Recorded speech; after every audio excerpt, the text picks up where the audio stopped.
Hey, it's Captain Roger. Let's go for a walk.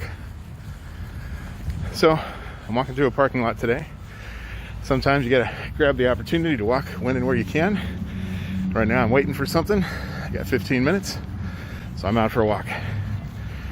Thinking about the next story in Genesis as we're walking our way through walking with God. This is one of those weird stories you never really hear preached. It's about this town. I told you Jacob moved somewhere near his brother's territory, but outside of it. And this particular town, called Shechem, something bad happened. Now Jacob had 11 sons at this point, and one daughter. And Dinah, that was her name. She was apparently a precious and much beloved child. Her brothers looked out for her, as you might expect, as the only daughter. And in this town, something bad happened. The prince of the town raped her. Now, when you read the text, it's actually a little unclear as to whether this was what we would think of when you use that word, or if this was just a young couple, one of whom or both of whom overstepped the bounds of their culture and engaged in sexual activities outside of wedlock.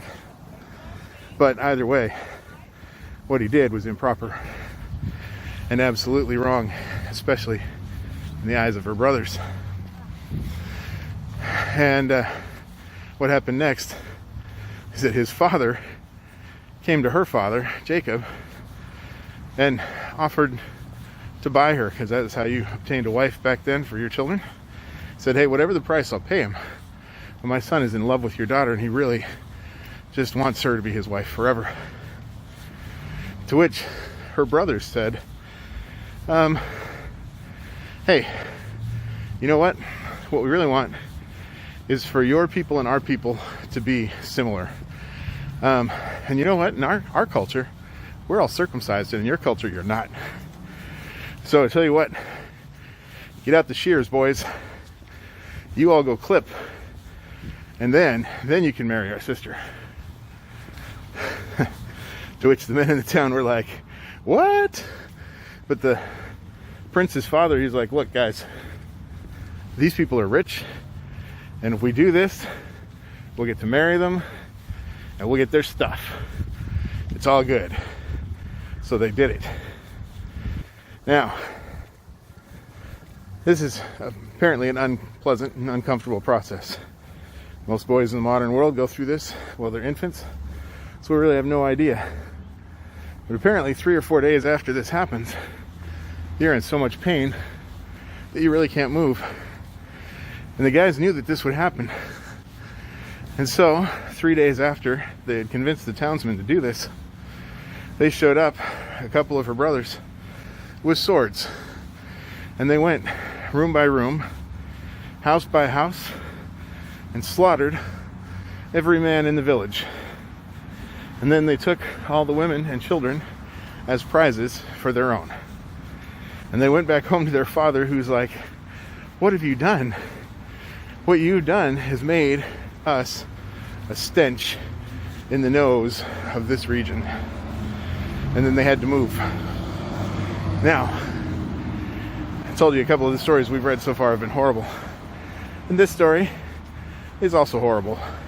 And I should point out, God doesn't really show up in this story, except as a tool. And the reason I say that is because circumcision had been a sacred act.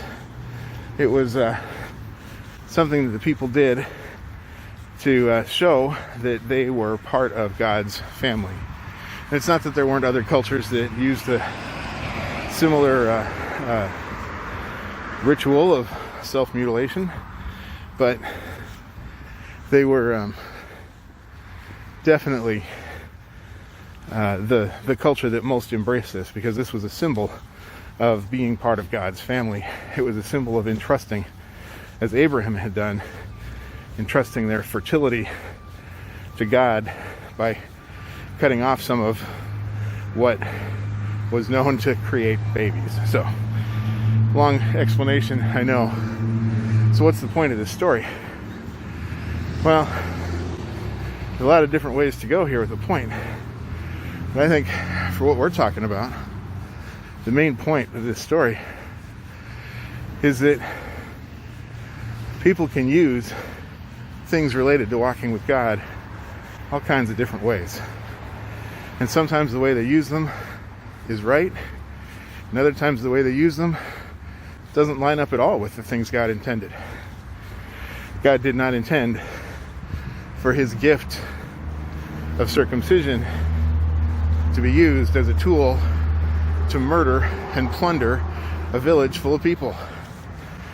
Not in the least was that what it was set up for. A lot of times when we watch the news, especially in recent years, we hear about people doing things in the name of Christ which are not at all things that Christ would support. We hear, well, he's a Christian. I'm a Christian. I do this because I'm a Christian, whatever.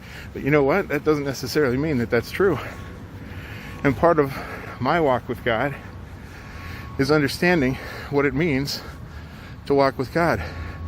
It's understanding that in order to be a Christian, in order to be someone who says they follow Christ, I need to actually follow Christ. And that means understanding the things that Christ taught and the things that he said to do. And so, I know I've gone on a bit. I start preaching when I get into stuff that I'm excited about. I get excited about listening to the things Jesus taught because they're important things. They teach us a lot about how to live life in community rather than living life in anger as little armed camps of us and them, trying to find ways to kill each other in hopes that somehow if we kill off everyone who disagrees with us that we'll win. But there is no winning in that. There's just a lot of dead people. So I guess as I finish my walk today, what I want all of us to be thinking about is, how do I best walk in a way that builds community, that shows what it means to live with or walk with God, as opposed to just walking in our own selfish desires. Grace and peace to you all. See you tomorrow.